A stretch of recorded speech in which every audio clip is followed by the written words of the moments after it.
নমস্কার প্রিয় বাংলাভাষী। আচ্ছা, আমরা ওয়ার্ল্ড পলিটিক্স নিয়েই আলোচনা করছি। তো আজকেও তাই ওয়ার্ল্ড পলিটিক্স নিয়েই আলোচনা করব। রিসেন্টলি আমরা দেখেছি যে পাকিস্তান অনেক বেশি নাচানাচি করছে। পাকিস্তানের যে ডিক্টেটর মানে আর্মি হেড, সেনাপ্রধান আসিফ মুনির তো হুমকিই দিল যে আমরা অর্ধেক পৃথিবীকে ধ্বংস করে দেব। তো ফ্রাস্ট্রেশনে ভুগছে এবং এটা তো আর মানে নিজে থেকে বলছে না, হয়তো আমেরিকা বলাচ্ছে যাতে করে, উস্কাচ্ছে যাতে করে ভারত পাকিস্তানের সাথে যুদ্ধ হয় এবং সেটাকে আবার সিজফায়ার করে নোবেলের একটা দাবিদার হবে যে আমি সিজফায়ার করে দিয়েছি, ভারত পাকিস্তানের যুদ্ধ আবার থামিয়ে দিয়েছি বলতে একবার নাকি উনি থামিয়েছেন। যখন ভারত পাকিস্তানের যুদ্ধ হয়েছিল তখন নাকি উনি সিজফায়ার করেছেন, উনি নাকি থামিয়েছেন। এবং মেন যে প্রবলেম মানে আমাদের চাচা ট্রাম্পের মেন যে প্রবলেম সেটা হচ্ছে কিন্তু এই মোদি মানে আমাদের ভারত সরকার যে ওনার নোবেল পিস প্রাইসের যে অনুমোদনটা করেননি, মানে রেফারেন্স দেননি, সেটাই হচ্ছে মেন প্রবলেম। এবং সব প্রবলেমের জড় কিন্তু ওটাই, যার জন্য দেখবেন ট্যারিফ লাগিয়ে দিয়েছে 50%। তাতে কিছু যায় আসে না।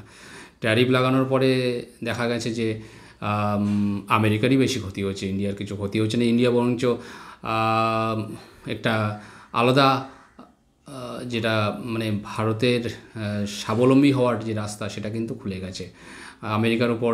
আমেরিকা অ্যাকচুয়ালি না কারোর শত্রু না কারোর বন্ধু, আমেরিকাই। এবং সে নিজের স্বার্থেই সবসময় চলে এবং নিজের আখেরটা গোছানোর চেষ্টাই করে।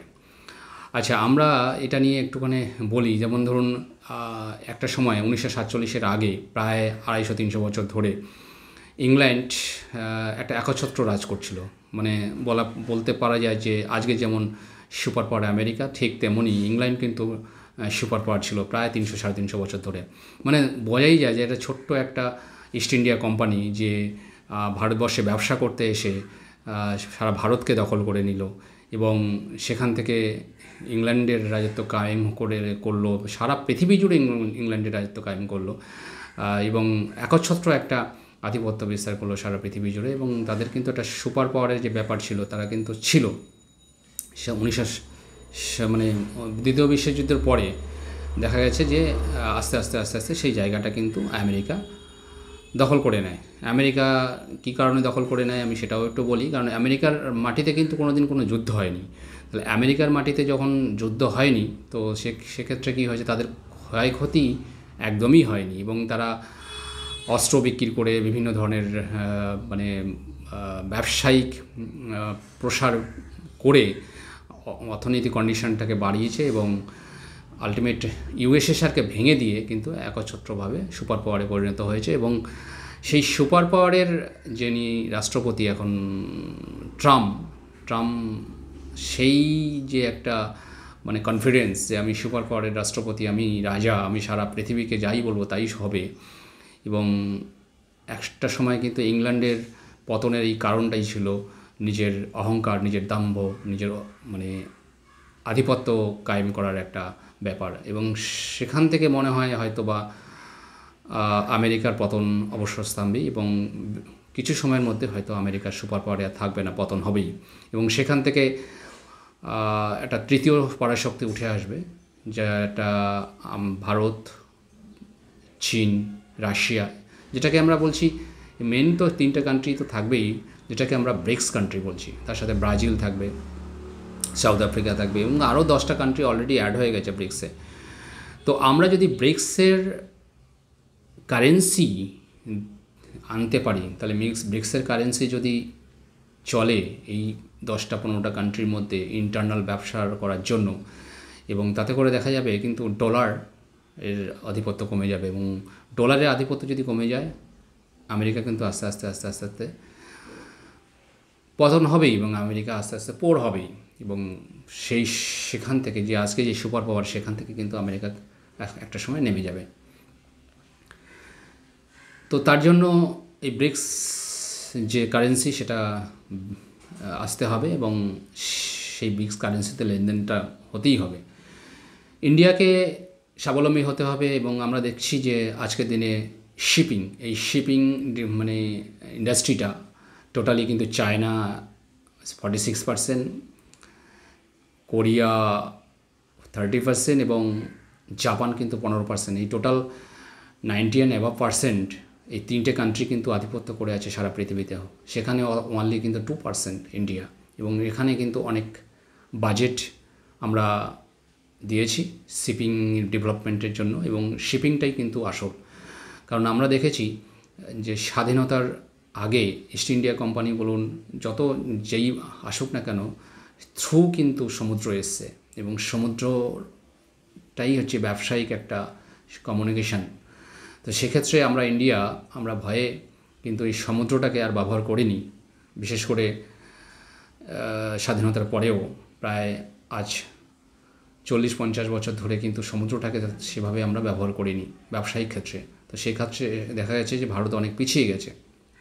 তো ভারত আবার কিন্তু ডিসিশন নিয়েছে সমুদ্রটাকে ব্যবহার করার জন্য, এবং শিপিং ডেভেলপমেন্টে অনেক বেশি বাজেট আমরা দিয়েছি, এবং আশা করছি আগামী দিনে আমরা একটা ভারত মহাসাগরের সাথে সাথে বিভিন্ন মহাসাগরের আমরা পাড়ি দিতে পারবো, ব্যবসায়িক লেনদেন করতে পারবো। দেখা যাচ্ছে যে রাশিয়া এসেছিল, পুতিন এসেছিল।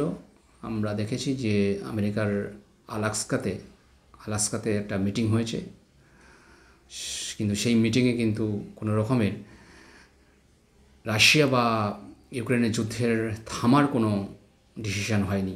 কারণ হয়তো বা অন্য কোনো কারণে পুতিন এসেছিল, সেটা হয়তো দেখা যাচ্ছে যে আলাস্কা তো 1800 সালের কত একটা সালে বোধহয় আলাস্কাকে বেশ কিছু ডলারে আমেরিকা কিনে নেয় রাশিয়ার কাছ থেকে, ইউএসএসের কাছ থেকে। তো সেটারই একটা হয়তো পাক্কা এগ্রিমেন্ট করার জন্য, যাতে আলাস্কাকে আবার না রাশিয়া দখল করে নেয়, আবার না পুতিন দখল করে নেয়। তো সেই কারণে হয়তো মিটিংটা ফাইনাল করেছে। আবার হয়তো জেলেনস্কির সাথে বসবে, এরকম কিছু বলছে মস্কোতে। জেলেনস্কিকে ডাকা হবে, তখন হয়তো সিজফায়ার হবে কি হবে না সেটা তো পরের ব্যাপার। কিন্তু এই মুহূর্তে হয়তো চাচা ট্রাম্পের নোবেল পিস সেটা পাওয়া হচ্ছে না। আচ্ছা, আমরা দেখছি যে ইরানের যে যুদ্ধটা বেশ কিছুদিন ধরেই চলছিল। ইরানের যুদ্ধটা এখন হয়তো স্তীমিত, কিন্তু ইরান কিন্তু বলছে যে না, তারা নিউক্লিয়ার ওয়েপেন কিন্তু তৈরি করবে। এই যে বোম্বিংটা করে কিন্তু ইরানের কোনো ক্ষতি করতে পারলো না। অ্যাকচুয়ালি ইরান কিন্তু দেখা যায় যে একটা দেশ নয়, একটা পলিসি। মানে ইরানকে ক্ষমতা থেকে চ্যুত করা বা ইরানকে ধ্বংস করা একটা, মানে কি বলবো, এটা অসম্ভব একটা ব্যাপার। কারণ ইরান কিন্তু একটা পলিসি হয়ে গেছে। ইরান কোনো দেশ নয়। ইরান একটা, মানে যাকেই ধ্বংস করা হোক না কেন, যেভাবেই ধ্বংস করা হোক না কেন, ইরান কিন্তু আবার উঠে দাঁড়াবে। ইরান তার নিজের পলিসিতে চলে। ইরান একটা ব্র্যান্ড যাকে বলা হয়। তো সেক্ষেত্রে আমাদেরও কিন্তু একচ্ছত্রভাবে ইরানের মতোই দেশপ্রেম দেখাতে হবে, এবং সমস্ত প্রতিকূল যেটা ইউএসএ আজকের ট্যারিফ লাগিয়ে করছে, তার মানে সেখানে আমরা ইউএসএর সাথে ব্যবসা করব না, কি আছে। ইউএসএ তো কিন্তু আমাদের যদি মেডিসিন বা আমাদের যদি বিভিন্ন ধরনের খাদ্য সামগ্রী যদি আমেরিকায় না যায়, কিন্তু আমেরিকারই সাধারণ পাবলিকেরই কিন্তু লস। তো সেক্ষেত্রে আমরা ব্যবসা করব না। আমরা বিভিন্ন দেশের সাথে, আমরা চায়নার সাথে হাত মিলিয়েছি, চায়নার সাথে বন্ধুত্বপূর্ণ ব্যবহার করছি। তো সেক্ষেত্রে দেখা যাচ্ছে যে চায়নাকে আমরা অনেক বেশি ট্রেড পার্টনার হিসেবে আগামী দিনে ইউজ করতে পারি। তাতে করে আমাদের বর্ডার কনফ্লিক্টও সমস্যা যেটা আছে সেটা দূর হবে। তো ব্রিক্স যেটা, যদি আমাদের কারেন্সিটা আমরা ইন্টারনালি লেনদেন করতে পারি, তাহলে হয়তো China, Russia, Brazil, south Africa, India, এরা বড় বড় দেশ, পৃথিবীর প্রায় 40% ইকোনমি, 40% পপুলেশন আমরাই হোল্ড করি, এই ব্রিক্স কান্ট্রি হোল্ড করি। সেক্ষেত্রে অনেক বেশি অনেক বেশি আত্মনির্ভর হতে পারবো। আর একটা সার্ভে দেখা গেছে যে 1950 সালের মধ্যে নাকি বেশ কয়েকটা শহর জলের তলায় যাবে। যেমন বলছে যে মুম্বাই তো যাবেই যাবে, তার সাথে সাথে কলকাতা আছে, বাংলাদেশের ঢাকা, চট্টগ্রাম আছে। আমরা দেখি যে কলকাতা কিন্তু সমুদ্র থেকে অনেকটা নিচুতে, কেন আমরা বনগাঁ বা হাসনাবাদ বা কল্যাণী থেকে যখন আমরা ট্রেনে চড়ে আসি, তখন শিয়ালদাতে যখন আসি কিন্তু শিয়ালদাটা ডাউন ট্রেন হয়। তা ডাউন ট্রেনের মিনিং হচ্ছে সমুদ্র জলপৃষ্ঠ থেকে স্থলভাগটা যদি নিচুতে থাকে সেটাই কিন্তু ডাউন হয়। তো সেক্ষেত্রে কলকাতা অনেক নিচুতেই আছে। তো আমরা সেসব কথা মানে ভেবে এগোতে হবে। কলকাতার অল্টারনেটিভ কিছু ব্যবস্থা করতে হবে, যাতে করে আমাদের অর্থনৈতিক কন্ডিশন হঠাৎ করে না জলের তলায় চলে যায়। নমস্কার।